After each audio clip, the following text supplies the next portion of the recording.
特朗普這次訪華，很多人第一反應是港股是不是要升， A 股是不是有機會，中概股是不是終於要翻身？但這樣問太快了，真正重要的不是他去了北京，也不是明天市场升跌，而是中美正在從只講封鎖走到邊競爭邊交易，這會直接影響你的股票。因為過去幾年港股、A 股、中概股最麻煩的不只是公司賺不賺錢，而是市場一直不敢给中國資產高估值。你想買，又怕中美突然翻臉；你不買，又怕一旦關係緩和，股價追回去。所以今天這支影片，我不會帶你猜明天升跌，我會帶你看清3件事。第一，特朗普訪華到底是中美和好，還是只是重新談生意？第二，波音200架飛機，英偉達 H200，行政總裁隨行，為什麼其實是同一場博弈？第三，這件事對港股、A 股、中概股到底是機會還是風險？看完你會明白，真正的問題不是買不買中國資產，而是你有沒有方法分清短期新聞、風險折扣修復和市場炒作。最後我也會講，普通投資者應該怎樣用一套更清楚的選股順序去面對這類大事件，而不是每天被新聞牽着走。特朗普這次訪華，不是中美突然和好，也不是美國突然放棄制裁，更準確來說，是中美走到一個很現實的位置，完全脫鈎，雙方都痛，完全回到以前，雙方又都不放心。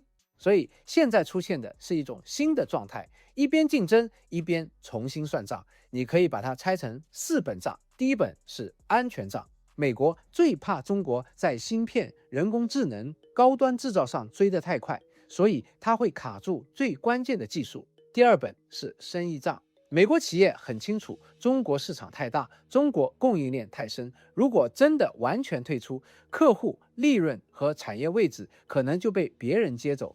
第三本是政治賬，2026年11月3日就是美國中期選舉，特朗普自己不在選票上，但共和黨能不能守住國會，會直接影響他後面2年的政策推進，所以他需要一個能講給選民聽的故事。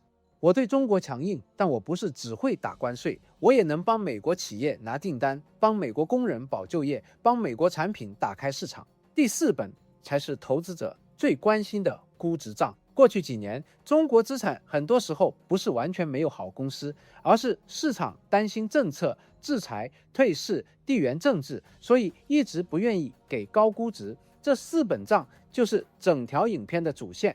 如果只看握手，你會覺得是外交新聞；如果看這4本賬，你就會明白，這次訪華其實是在告訴市場，中美沒有回到蜜月期，但也不再只是硬碰硬。從奧巴馬時代的重返亞洲，到特朗普第1任期的關稅戰，再到拜登時期把芯片、供應鏈、盟友協調制度化，美國對中國的定位早就變了。美國不再只是把中國看成便宜工廠，而是把中國看成長期競爭对手。這裡還要加一層，才看得懂特朗普今年的反差。2025年，華爾街流行一個說法叫 TACO， 意思是特朗普常常先把關稅喊得很高，市場先跌，企業先緊張，之後又暫停、延後、降低，最後回到談判桌。特朗普當然不喜歡別人說他退縮，他更願意把這叫做談判，先把價錢開到很高，逼對方坐下來，再用讓步換成交。所以你看，去年是關稅戰，先下市場，再回到談判。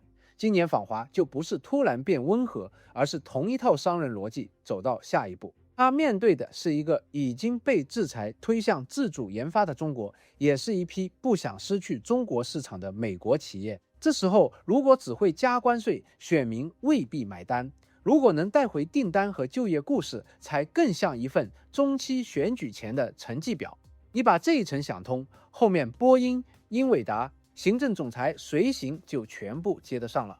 我們回到這次會談，不要只看新聞標題，我們看3個畫面。第一個畫面是波音200架飛機，美聯社報道，特朗普和波音都表示，中國同意購買200架波音飛機。飛機不是一件小商品，它背後是美國製造業、零部件、工程師、工人和航空產業鏈。對特朗普來說，這是一個很好講給選民聽的故事。我對中國強硬，但我也能把訂單帶回美國。第二個畫面是英偉達 H200芯片，這件事最反直覺。路透社相關報道提到，美國批准大約10間中國公司購買英偉達 H200，包括阿里巴巴、騰訊、字節跳動、京東等公司。但到會談期間 ，H200仍然沒有真正交付。原因不是一句美國不賣那麼簡單，而是中國方面暫時沒有放行採購。特朗普在反美圖中說 ，H200很好，中國也需要，但中國選擇不買，因為想嘗試自主研發。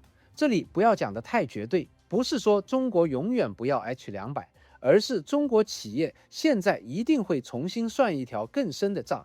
今天買了，明天會不會又被卡？如果人工智能算力一直壓在別人手上，下次政策一變，是不是又被掐住喉嚨？所以 H200不是單純芯片交易，而是信任問題。第三個畫面是特朗普帶企業高層訪華，隨行企業高層包括蘋果、特斯拉、英偉達、波音、金融、支付、航空、芯片、農業相關企業的人，這批人一起出現，重點不在排場，而在名單本身。蘋果代表中國市場和供應鏈，特斯拉代表中國製造能力，波音代表美國製造業訂單，英偉達代表人工智能芯片，金融和支付代表資金流動。三個畫面合在一起，邏輯就清楚了。波音告訴你，非敏感商品和美國製造業訂單還可以談。H200告訴你，科技領域的信任已經受傷。企業高層告訴你，美國企業不想把中國市場拱手讓出去。所以這次訪華不是突然和好，而是一場三方拉扯。美國政府要安全，美國企業要生意，中國要自主。特朗普要做的就是把這三件事包裝成一個政治故事。我先用關稅和強硬姿態把談判壓力打出來，再把企業行政總裁帶到桌上，最後把訂單、市場和就業帶回去講給選民聽。所以中期選舉壓力不是背景音，它會影響特朗普怎樣演繹這次訪華。對他來說，最理想的劇本不是我跟中國吵得很兇，而是我夠強硬，所以中國願意談，我會談，所以美國企業有生意。這樣看故事就不跳了。它不是外交新聞一條，芯片新聞一條，股市新聞一條，而是同一場交易裡面的三個切面。很多人看到制裁只會問一句有沒有用，但對投資者來說，這個問題要拆開看。第一，短期有沒有傷害？第二，長期有沒有逼出替代？第三，最後錢和人才流向哪裡？美國這幾年不是只講口號，它是真的出手了。2022年10月，美國商務部工業與安全局對中國推出先進計算芯片和半導體製造設備出口管制。2023年，美國再收緊，目的很清楚，就是限制中國在人工智能、超級計算、先進半導體上的發展。短期來看，這些限制當然有用，中國企業拿不到最先進圖形處理器，訓練人工智能模型的成本會更高，速度會更慢，選擇會更少。但投資者不能只停在這裡，真正影響未來幾年的問題是，買不到之後，中國企業會怎樣應對？你可以把它想象成一間公司，以前最重要的零件都向同一個供应商買，便宜、穩定、效率高。但有一天，這個供應商突然說，我不一定賣給你了，短期一定痛，因為成本會升，速度會慢，產品可能也沒那麼好。可是公司如果還想活下去，就一定會找第二供應商，甚至自己投資做零件。這就是國產替代的起點。放回中國科技產業，邏輯也是一樣。美國不賣高端芯片，中國短期受傷，但同時政策、資金、人才和企業訂單會更集中的往國產替代走。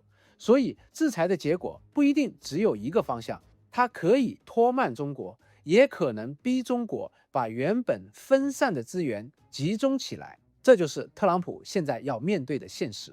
如果美國一直不賣，中國就會一直自己做。如果有一天中國真的不再需要，美國企業連生意都没有。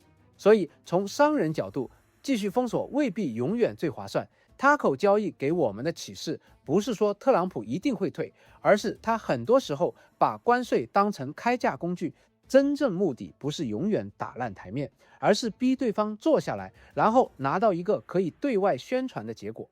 趁中國仍然願意談，趁美國企業仍然想賣，先把能成交的部分拿回来，對特朗普來說反而更現實，也更符合中期選舉前需要交成績的政治壓力。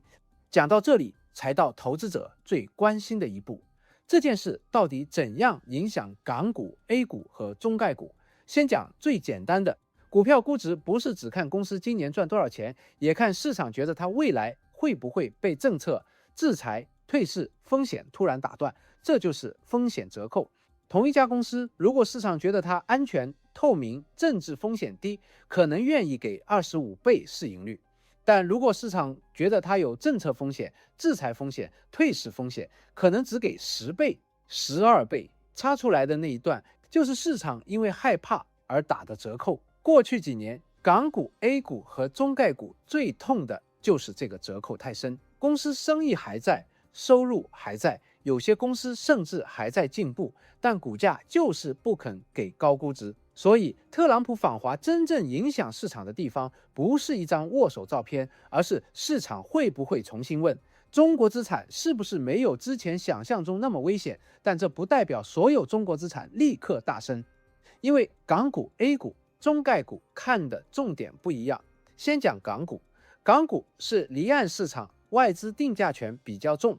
中美關係一緊張，港股通常跌得快，氣氛一緩和，港股也容易先反應，但短期市場不一定立刻買單。路透社相關報道顯示，會談結束後，中國股票和港股一度下跌，恆生指數跌約1.6%，滬深300指數和上證指數也跌超過1%，這個反應其實很正常。資金不會只因為一句談得不錯就馬上衝進去，他要看更具體的東西，芯片能不能交付，飛機訂單會不會真正落地，關稅和科技限制有沒有實質鬆動。所以港股短期看情緒，中期看外資是不是真的回來，長期還是看公司盈利和估值折扣能不能修復。再講 A 股， A 股更受國內政策、流動性和產業扶持影響。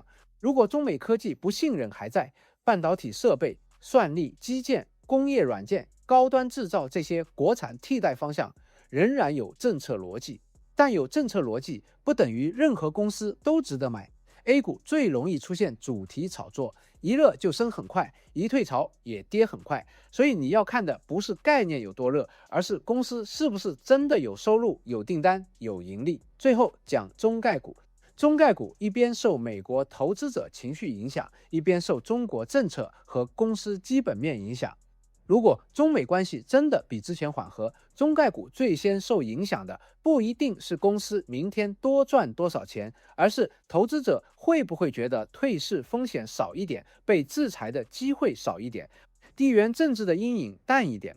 但 H200 這件事也提醒我們，科技中概股不會因為一次會談就完全沒有風險，只要人工智能芯片、數據安全問題仍然敏感，市場就會繼續給折扣。所以這次事件不能簡單變成一句全部中國資產都買。